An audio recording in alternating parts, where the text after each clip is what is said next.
Captain Jake Morrison stood on the bridge of the USS Blackstar and watched the last shuttle fly away from Kepler Station.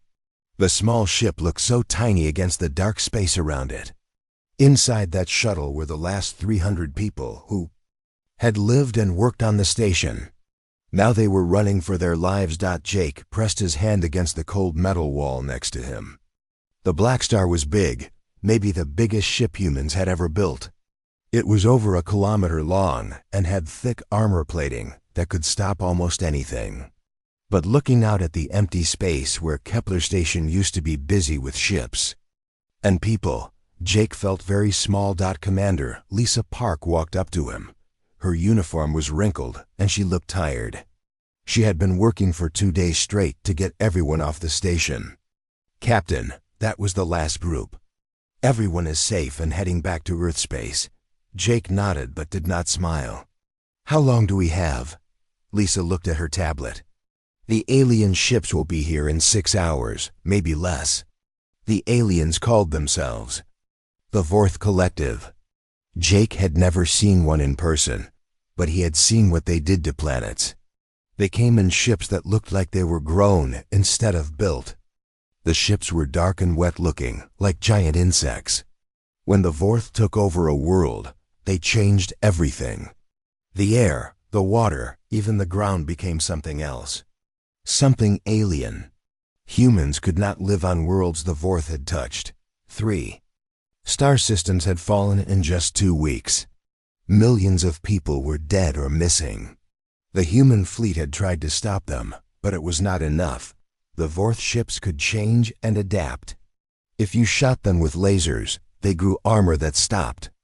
Lasers. If you used missiles, they learned to catch them or make them explode early. It was like fighting an enemy that got smarter every time you hit it. "Sir," came a voice from behind them. It was Lieutenant Commander Steve Burton, the weapons officer. He was young but good at his job. "Admiral Cole is on the come for you." Jake walked to his captain's chair and pressed a button. The image of an old woman appeared on the main screen. Admiral Cole looked even more tired than Lisa. Her gray hair was messy and there were dark circles under her eyes. "Jake," she said. Her voice sounded far away, even though she was only a few light years from here. "I need you to buy us time." "How much time?" "As much as you can give us. We are pulling back our forces to make a line at Centauri. If the Vorth break through there, they can reach Earth in a week." Jake felt something cold in his stomach. Earth was where he grew up. His sister lived there with her kids. 20 billion people called Earth home. "Admiral, the Blackstar is just one ship. The Vorth are coming with at least 15 ships, maybe more." Admiral Cole leaned forward. On the screen, Jake could see other people working behind her. Everyone looked scared and busy. "I know what I am asking, Jake, but you have the only ship in this sector that can put up any kind of fight.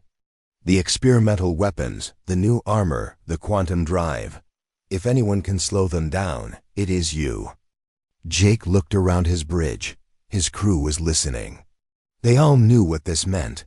Tony Rodriguez, the chief engineer, was a big man with grease on his hands.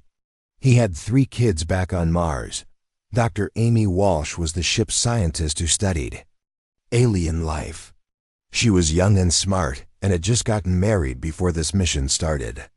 Kelly Thompson ran the navigation systems and could fly the ship better than anyone. Nina Foster handled communications and always had a joke to make people smile. Even when things were bad, they were all good people. They deserved to go home and see their families again. "Whatever it takes," Admiral Cole said.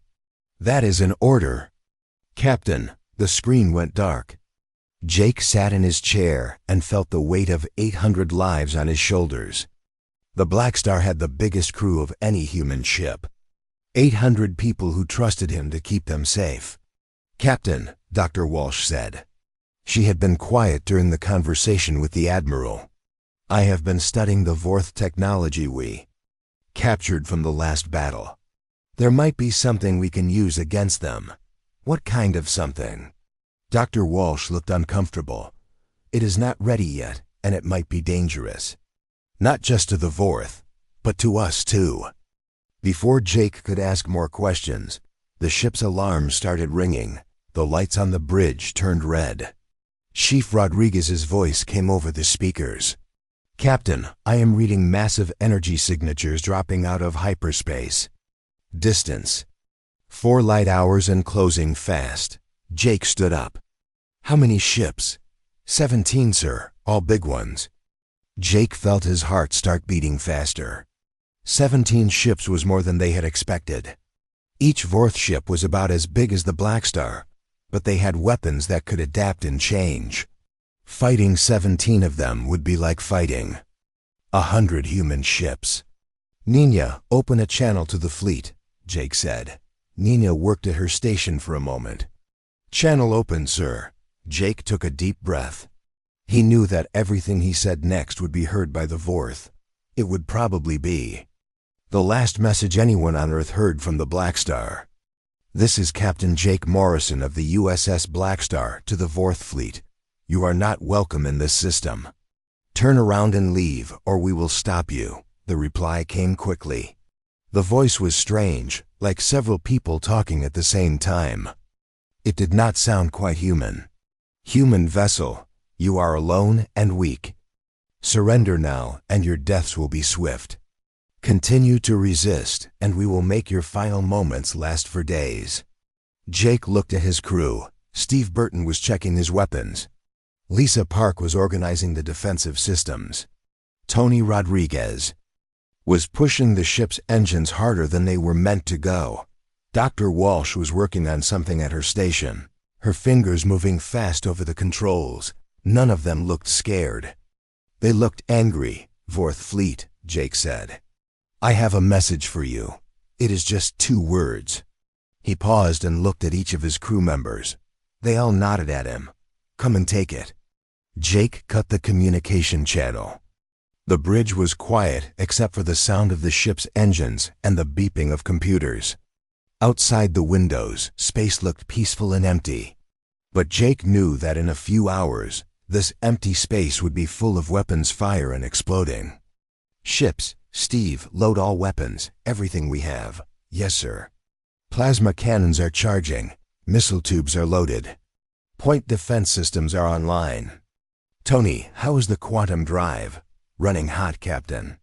I can give you maybe 1 jump if we need to run. But after that, we will need a week to cool down the system." Jake nodded. "We are not running today, Tony." He walked to the front of the bridge and looked out at the stars. Somewhere out there, 17 alien ships were coming to destroy everything humans had built in this system. The Blackstar was alone. No other human ships were coming to help. The nearest fleet was days away, but Jake Morrison had spent 20 years in space. He had fought pirates and rebels and hostile aliens before. He knew that sometimes the only thing standing between good people and monsters was one ship and a crew willing to do whatever it took. Vorth thought humans were weak because they cared about each other. They thought human ships would run. When things got dangerous, they were about to learn that they had made a very big mistake. The USS Blackstar turned to meet the enemy fleet, alone but not afraid. The first Vorth ship opened fire when it was still 2 light minutes away. Jake Morrison watched the energy beam cut through space toward the Blackstar. The beam was bright purple and moved so fast it was hard to see. "Evasive action," Jake ordered. "Kelly."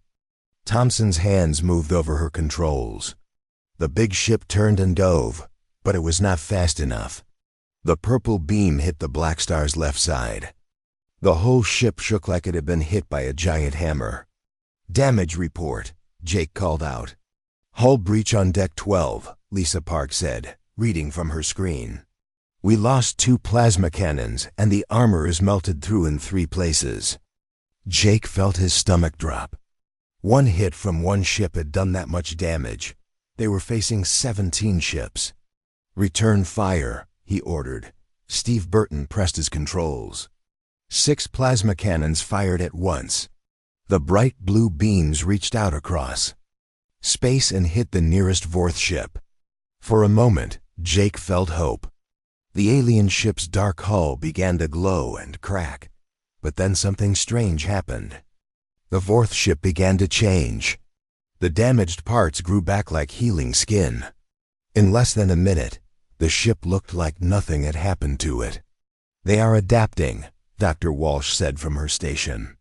"The ship is changing its hull to resist our plasma weapons." "Then we use missiles," Jake said. Steve launched a full spread of missiles. 24 rockets streaked toward the Vorth fleet, but the alien ships were ready. They fired their own weapons and destroyed most of the missiles before they could hit. The few missiles that got through exploded harmlessly against hulls that had grown thick and hard. "Captain," Tony Rodriguez called from engineering. "3 more ships are powering up weapons. Big ones." Jake watched the tactical display. The Vorth ships were spreading out, surrounding the Blackstar. Soon they would be able to attack from all sides at once. "How long until they are in position?" Jake asked. 10 minutes, Kelly said. Jake made a decision that would change everything. He walked over to Dr. Walsh's station. She was working fast, her fingers flying over the controls.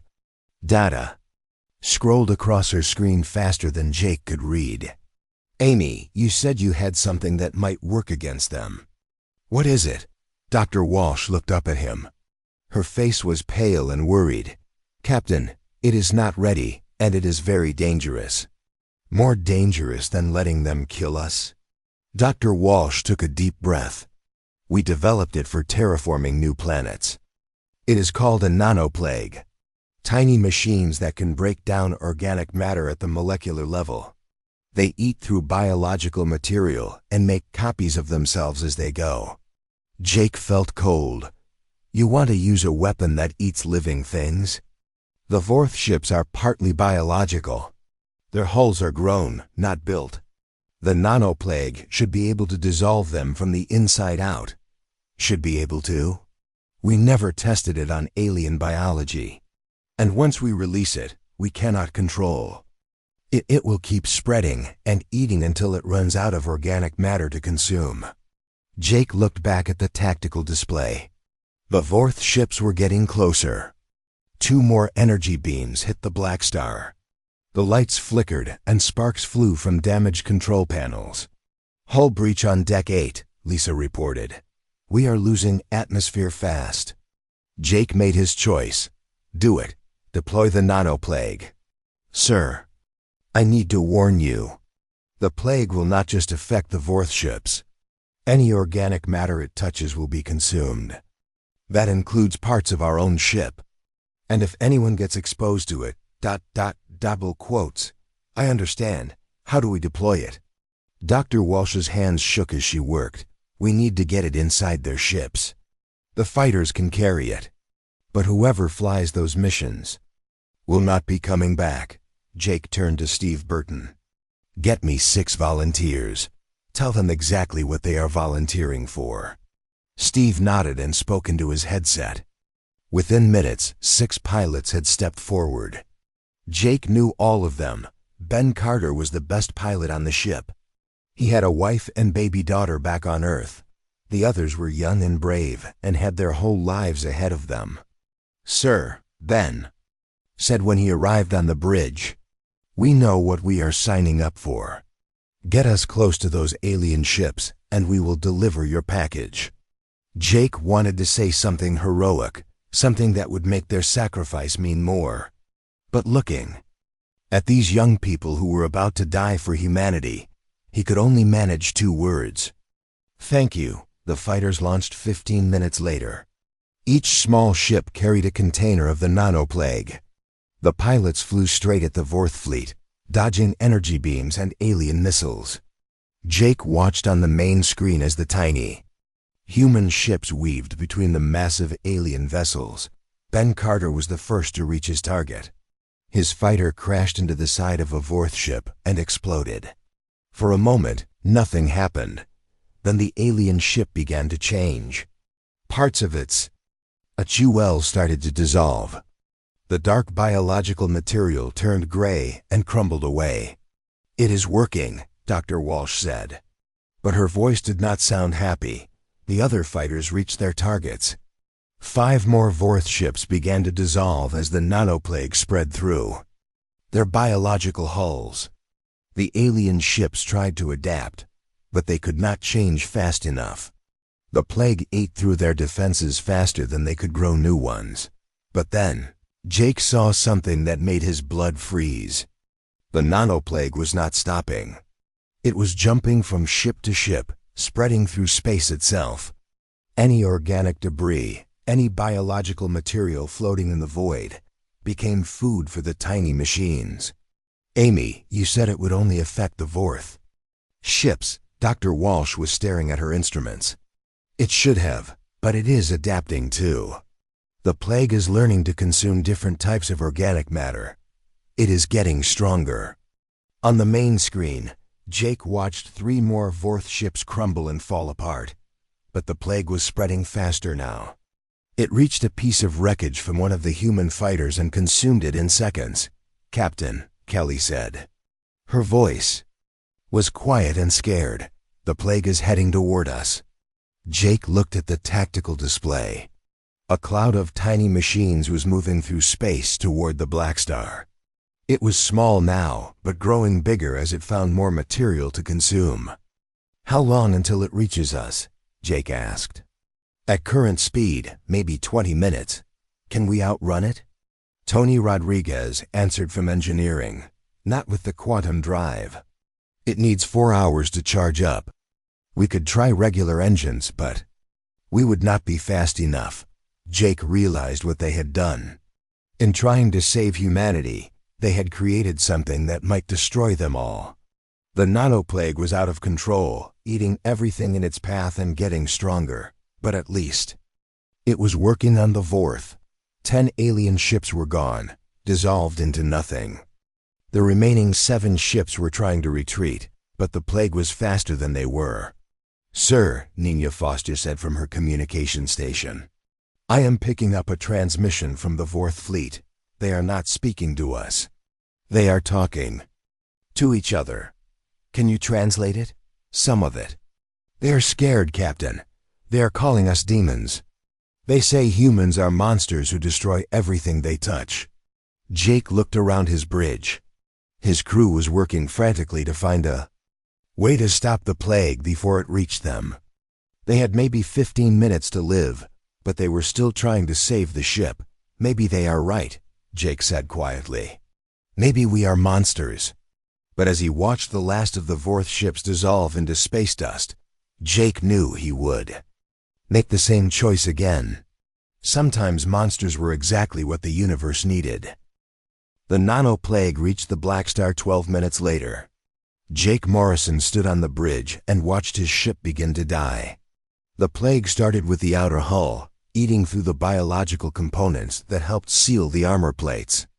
Together, small holes appeared in the walls, and air began to hiss out into space. "Sealing off sections 1 through 15, Lisa Park reported. Her voice was calm, but Jake could see her hands shaking. "We are losing life support on 6 decks. Tony Rodriguez appeared on the bridge. His engineering uniform was torn and covered in some kind of green slime. "Captain, the plague is eating through our food production systems. All the organic matter in the hydroponics base is gone. We have maybe 3 days of emergency rations left." Jake felt the weight of 800 lives pressing down on him. His crew was trapped on a dying ship in the middle of empty space. The nearest human settlement was weeks away, even if they could get the engines working properly. "What about the Vorth ships?" he asked. Steve Burton checked his tactical display. 11 ships are completely gone, but 6 are still alive. They are staying far away from the plague, but they are regrouping. And Captain, they are doing something to their hulls, making them harder somehow. Dr. Walsh looked up from her station. She had dark circles under her eyes and looked like she had not slept in days. They are adapting faster than I thought possible. The remaining ships are growing synthetic barriers to protect themselves from the plague. Can you stop it? The plague, I mean. I am trying to create a counteragent. But the plague was designed too well. It keeps changing, learning new ways to consume organic matter. Every time I think I have a solution, it evolves past my countermeasures. Jake walked to the front of the bridge and looked out at space. The area around them was completely empty. Now, even the cosmic dust that normally floated between stars had been consumed by the nanoplague. They were sitting in a bubble of nothing, surrounded by tiny machines that were slowly eating their ship. "Sir," Nina Foster said from her communication station, "I am picking up a transmission. Long range. It is from the human relief fleet. Put it through." The voice that came through the speakers belonged to Admiral Price. Jake had served under her, years ago when he was just a lieutenant. She was a good officer and a better person. "Blackstar, this is Admiral Price commanding the relief fleet. We are 18 hours out from your position. Can you hold until we arrive?" Jake looked around his bridge. The lights were dimmer now because they were running on emergency power. Several control panels had stopped working. Through the floor, he could feel the vibration of the ship's engines, but they sounded wrong, sick.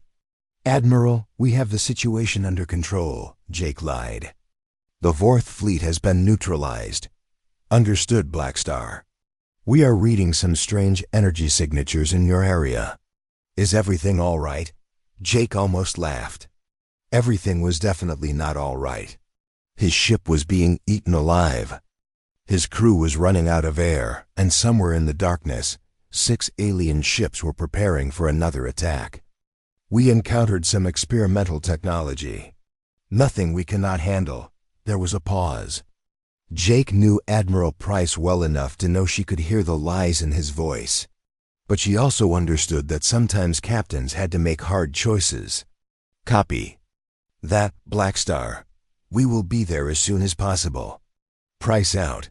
The communication ended. Jake turned to his senior staff. They were all looking at him, waiting for orders. "How bad is it, really?" he asked. Lisa checked her damage reports. "We have lost 40% of the ship. The nanoplague is spreading slower now because there is less organic matter left to consume. But it is still spreading." "Weapons status? We have 2 plasma cannons left," Steve said. "Maybe enough missiles for one more fight." "The targeting systems are working, but barely." "Engines?" Tony wiped grease from his hands. "The quantum drive is completely dead. The plague ate through the biological components that help focus the energy.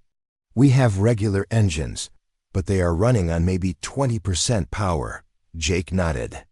It was what he had expected to hear. The Blackstar was dying, and there was nothing they could do to stop it. "Captain," Dr. Walsh said quietly, "there is something else. Something I discovered in the Vorth data we captured." "What kind of something?" Dr. Walsh activated her screen. It showed a map of the galaxy with red dots marking Vorth-controlled systems, but there were other dots too. Blue ones that seemed to be chasing the red ones across space. "The Vorth are not invaders, Captain. They are refugees." Jake stared at the screen. "What do you mean?" "These blue dots represent something called the Devourers. They are artificial intelligences that consume entire planets. The Vorth have been running from them for hundreds of years. Every world they take from us. They are just trying to find a new home." The bridge was quiet except for the sound of air hissing through tiny holes in the hull. Jake felt something cold in his stomach. If the Vorth were refugees, then what did that make humans? What did that make him? "Captain," Kelly said from her navigation station, "the remaining Vorth ships are moving. They are coming toward us." Jake looked at the tactical display. 6 alien ships were approaching slowly. They were staying just outside the range of the nanoplague, but they were getting closer. "Are they attacking?" I do not think so, sir. They are broadcasting something. Put it through. The voice that came through the speakers was different from before. It sounded tired and sad instead of angry. Human vessel, we wish to communicate. We have seen what your weapon can do. We understand that we have made an error. Jake looked at his crew. They were all staring at the speakers, waiting to hear what the aliens would say next. We did not know that humans were capable of such destruction. We thought you were weak because you value the lives of individuals. We were wrong. Jake picked up the communication device. This is Captain Morrison. What do you want? We want to leave this place and never return. But first, we must tell you something important. The weapon you have created, it will not stop with us. It will continue to spread and consume. Soon it will reach your worlds. Dr. Walsh nodded. He is right, Captain. The plague is still mutating. Given enough time, it could spread across light years. We have technology that might help you contain it, the fourth voice continued. We will share this knowledge freely if you allow us to retreat. Jake thought about it. The smart thing to do would be to accept their help. But he also knew that the moment the Vorth left this system, they would attack other human colonies. They were refugees, but they were still dangerous. Captain, Steve said quietly, the quantum drive. If we could get it working, we could use it to contain the plague, trap it in a bubble of folded space. Can we do that? Tony shook his head. Not with our current power levels. We would need to overload every system on the ship. It would probably destroy us. Jake looked around his bridge one more time. His crew was waiting for his decision. They could accept help from the aliens and maybe save the ship. Or they could make sure the threat was ended permanently. Tony, how much power would we need for the quantum drive? Everything, Captain. Every reactor, every battery, every backup system. And even then, it might not work. Jake made his choice. He opened the communication channel to the Vorth ships. This is Captain Morrison. Thank you for your offer, but we will handle this ourselves. Human, you do not understand. If the plague spreads, it will consume everything. Your worlds, your people, everything you care about. I understand perfectly, Jake said. That is why we are going to stop it here. He cut the communication and turned to his crew. You heard the plan. We are going to use the quantum drive to contain the plague. All power to the drive systems. The crew began working immediately. Jake sat in his captain's chair and watched space through the main window. In a few hours, the USS Blackstar would be gone. But humanity would be safe. Sometimes that was the best deal you could make. The final battle began when the Vorth ships realized what the humans were planning. Jake Morrison watched the alien vessels change course and accelerate toward the Blackstar. Their hulls glowed with energy as they charged their weapons. They know we are going to use the quantum drive, Kelly said from her navigation station. They are trying to stop us. Jake gripped the arms of his captain's chair. The bridge around him was falling apart. Sparks fell from broken ceiling panels. The air smelled like burning metal and ozone. Through the deck plates, he could feel the ship's engine struggling to keep working. How long until the quantum drive is ready? He asked. Tony Rodriguez answered from engineering over the ship's communication system. His voice was hard to hear through the static. 10 minutes, Captain. Maybe less if I can bypass the safety systems. Do it. The first Vorth energy beam hit the Blackstar's front section. The whole ship shook and the lights went out for 3 seconds. When they came back on, half the control panels on the bridge were dead. We lost the main navigation computer, Kelly reported. Switching to manual control. Steve Burton was fighting with his weapons console. Smoke was coming from the electronics, but he kept working. I have one plasma cannon left. Targeting the lead ship. The blue beam lanced out through space and hit the nearest Vorth vessel. The alien ship's hull cracked and began to bleed some kind of green fluid. But the damage was not enough to stop it. The fourth ship kept coming. "Captain," Dr. Walsh called out. "The nanoplague is accelerating. It is consuming the ship faster now." Jake could see what she meant. The walls of the bridge were developing holes. Some were small, like pinpricks. Others were big enough to put a fist through. Air was rushing out of the ship so fast that the emergency systems could not keep up. "Life support is failing on decks 5 through 12, Lisa Park said. She was holding a piece of cloth against a cut on her forehead. "We are evacuating those sections, but there is nowhere for the crew to go." Jake made a decision that would haunt him for the rest of his very short life. "All hands, this is the captain. Report to your battle stations and prepare for emergency decompression. We are going to finish this fight." The crew responded immediately. Jake could hear them over the communication system as they sealed themselves into whatever compartments were still airtight. They were good people, all of them. They deserved better than this. Another Vorth beam hit the ship. This time it punched completely through the hull and out the other side. The Blackstar was like a piece of cheese with holes being burned through it. "Direct hit on the reactor room." Tony's voice crackled over the speakers. "We lost reactor 3. I am rerouting power, but we are running on maybe 30% now." "Is that enough for the quantum drive?"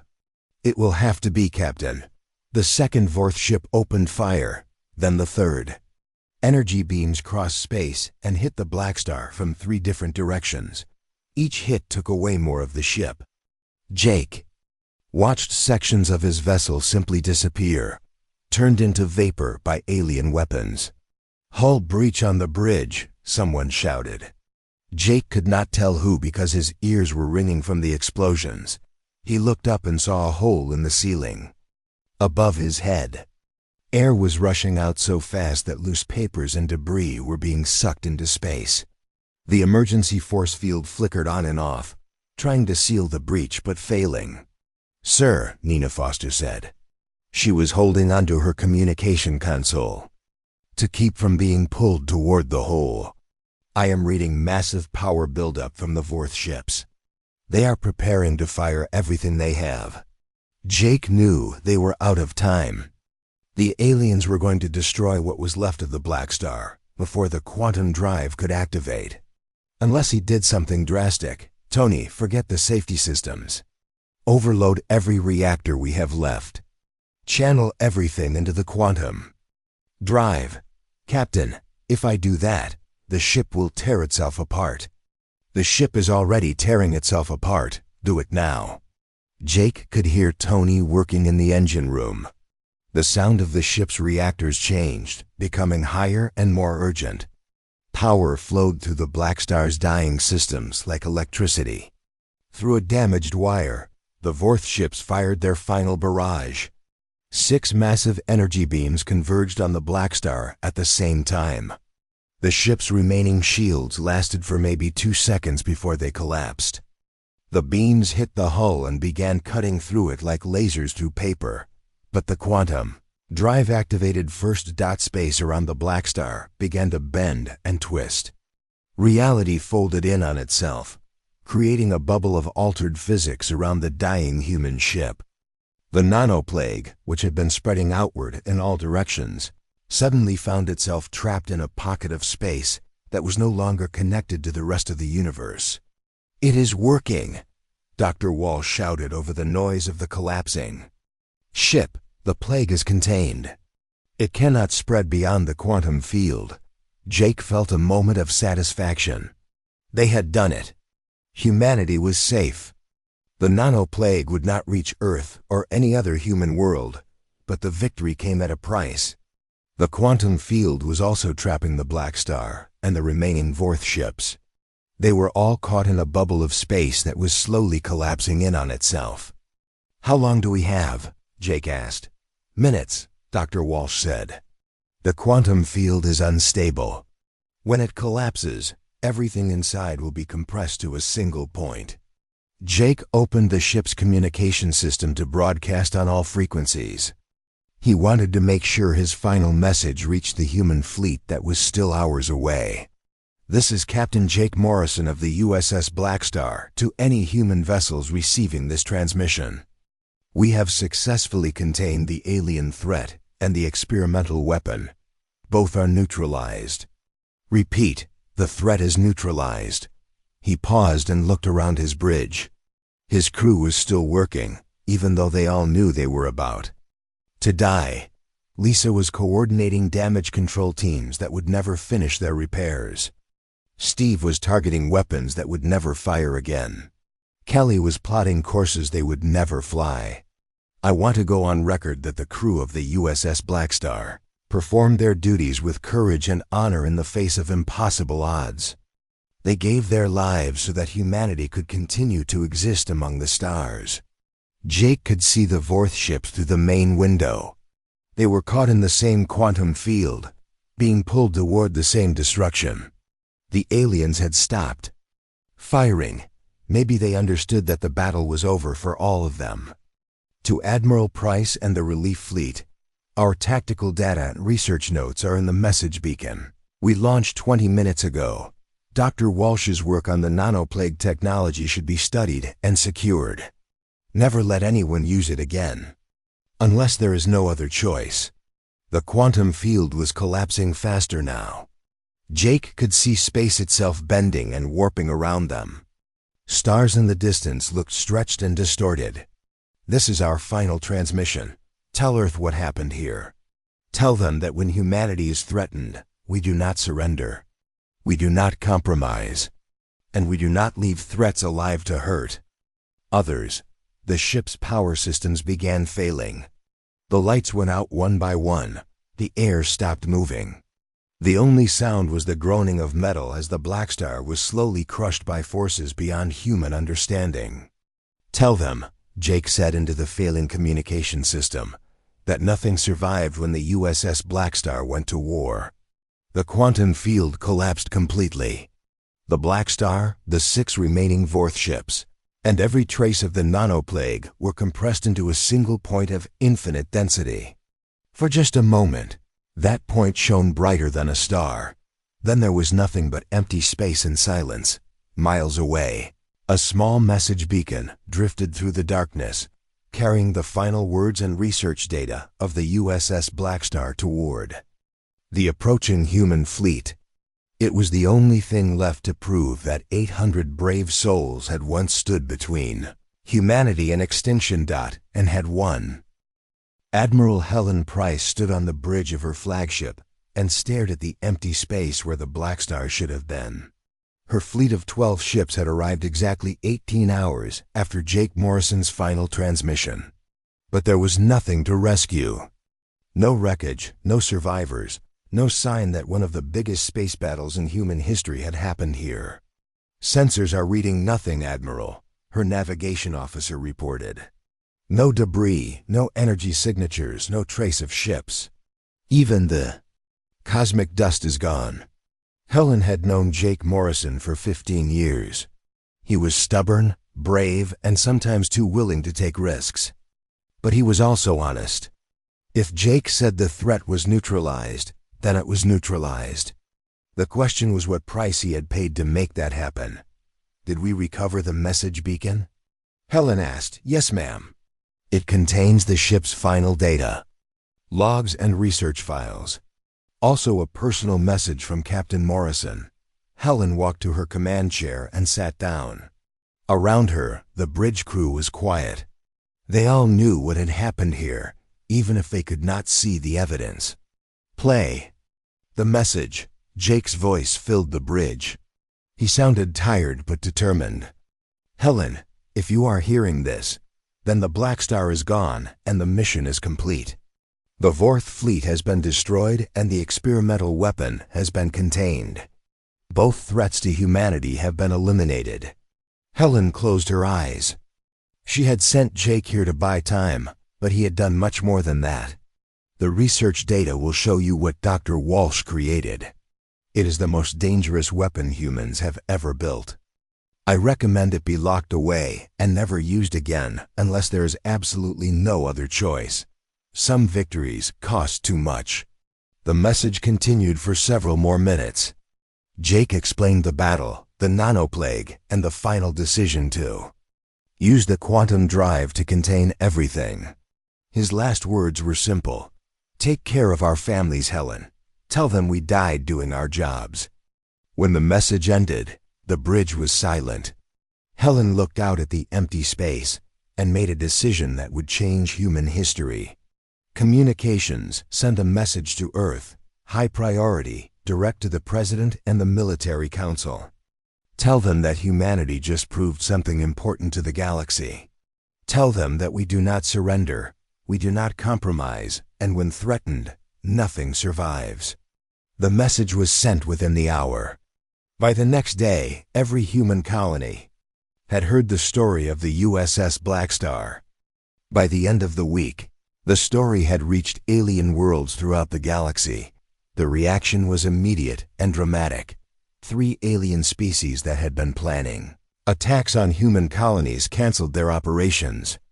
The Altair Confederation, which had been neutral in galactic politics, sent a diplomatic ship to Earth with an offer of alliance. Even the mysterious Christek Empire, which had never spoken to humans before, transmitted a formal message of respect, but the most important reaction came from closer to home. Dr. Amy Walsh's research notes led to breakthroughs that changed human technology forever. Her work on nanotechnology helped scientists develop new medical treatments and construction techniques. Her study of alien biology opened new fields of research that made humans the leading experts on Kuchizan, extraterrestrial life, the quantum drive. Technology that Tony Rodriguez had pushed beyond its limits was improved and refined. Within 5 years, human ships could travel faster and farther than ever before. The galaxy suddenly became much smaller. Most importantly, the nanoplague itself was studied and weaponized. Not to be used, but to be stored as the ultimate deterrent. Every major human world now had a small supply of the weapon in a secure vault. The message was clear. Attack humanity and face total destruction. The story of the Blackstar spread far beyond military circles. Children in schools learned about Captain Morrison and his crew. Songs were written about their sacrifice. Movies and books told their story over and over again. But the real impact was felt in the halls of power on alien worlds. The Zorani Republic, which had been considering an invasion of human space, held an emergency council meeting after hearing about the Blackstar. The discussion was recorded and later leaked to human intelligence. These humans destroyed 17 ships with 1 vessel, the Zorani defense minister had said. But more importantly, they destroyed themselves rather than let their weapon escape. What kind of species chooses extinction over surrender? A species we do not want to fight, the Zorani president had replied. The Keth Alliance reached the same conclusion. So did the Vorlek Empire and the Stellar Consortium. Within 6 months of the Blackstar's sacrifice, every major alien power had revised their policies toward humanity. Back on Earth, construction began on the Blackstar Memorial.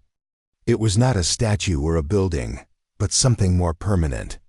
Using quantum technology based on Tony Rodriguez's final work, engineers created a small artificial star in Earth orbit. The star would burn for millions of years, visible from anywhere on the planet. 800 names were inscribed on quantum-stable matter that would last until the end of the universe. But the memorial's real message was simpler. It was a reminder to humanity and a warning to anyone else who might be watching. 5 years after the battle, Captain David Chun stood on the bridge of the USS Defiance and faced down a fleet of pirate ships.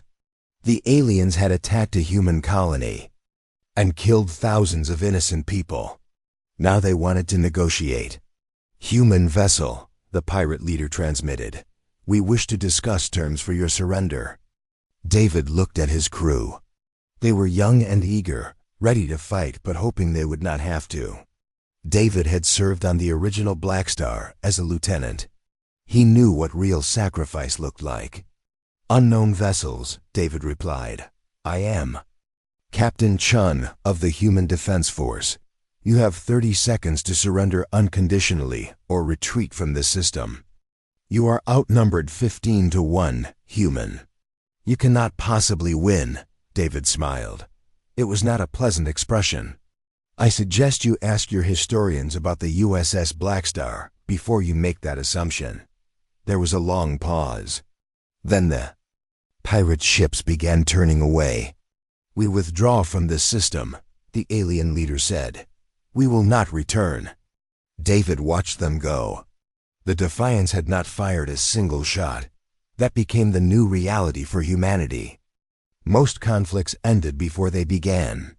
The galaxy had learned that humans were not just stubborn or brave. They were something much more dangerous. They were willing to destroy everything, including themselves, rather than accept defeat. Trade with human colonies increased.